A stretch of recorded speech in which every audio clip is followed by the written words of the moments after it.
The most expensive-looking people you know are probably not the wealthiest. In fact, the research consistently shows the opposite. The people driving luxury leases, wearing designer labels, and living in oversized houses are often one missed paycheck away from collapse. Real wealth is almost always invisible. It doesn't announce itself, it doesn't need to. In the next few minutes, I'm going to walk you through 10 signs that someone is fake rich. You'll recognize some of these in people around you.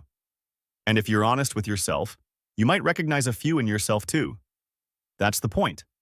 Because once you can spot the trap, you can stop walking into it. First, they tell you what they make. Real wealth is measured not by what flows in, but by what stays. A person earning $300,000 a year with no savings and a $4,000 monthly lease is not wealthy. They are highly paid and completely exposed. Income is a river. Wealth is a reservoir. Fake rich people have a fast current and an empty tank. Second, and this one is everywhere, a car lease is the most socially accepted way to look wealthy while actively destroying it. The luxury sedan in the driveway costs $800 a month and generates zero return. It's a liability disguised as a status symbol, and the dealership is counting on you never doing the maths. If you couldn't write a check for it, you can't afford it. You're renting the appearance of wealth at a premium. Third, they get a raise and immediately move to a bigger apartment. They get a bonus and buy a watch. Every increase in income is immediately consumed by an increase in spending. The gap between what they earn and what they spend never widens. It stays at zero regardless of the number on the paycheck. Lifestyle inflation is the invisible trap that keeps high earners permanently broke. And this is the one most people don't want to think about. If your income stopped today, how long could you actually maintain your life? Not survive, maintain. Most high earners couldn't make it a month.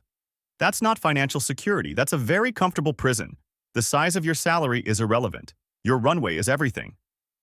Fifth, new phone every year. New laptop when the old one still works.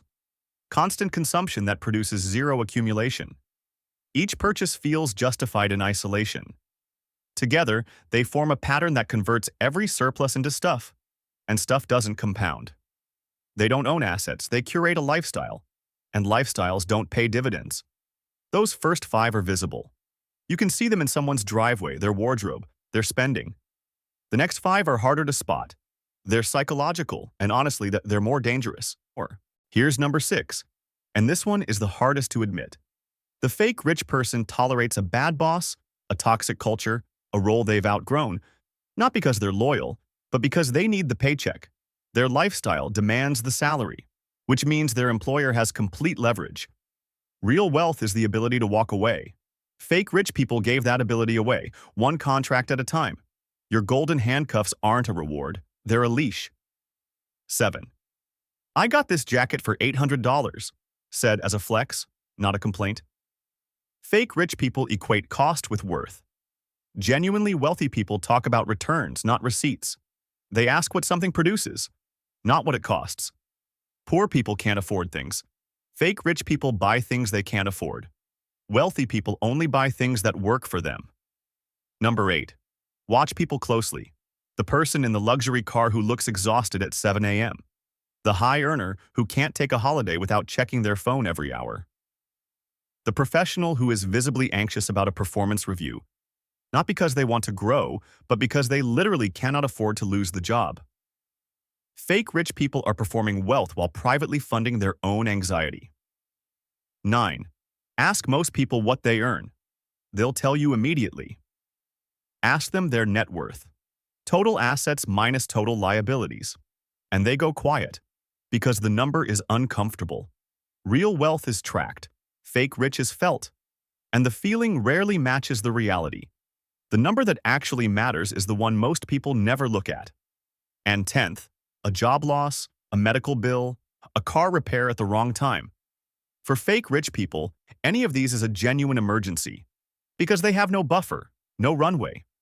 The lifestyle is so precisely calibrated to the income that any disruption collapses the whole structure. Real wealth is resilience. Fake rich is fragility with a good outfit on. If you recognized yourself in any of those 10, good. Not because it's comfortable, but because seeing it clearly is the only thing that changes it.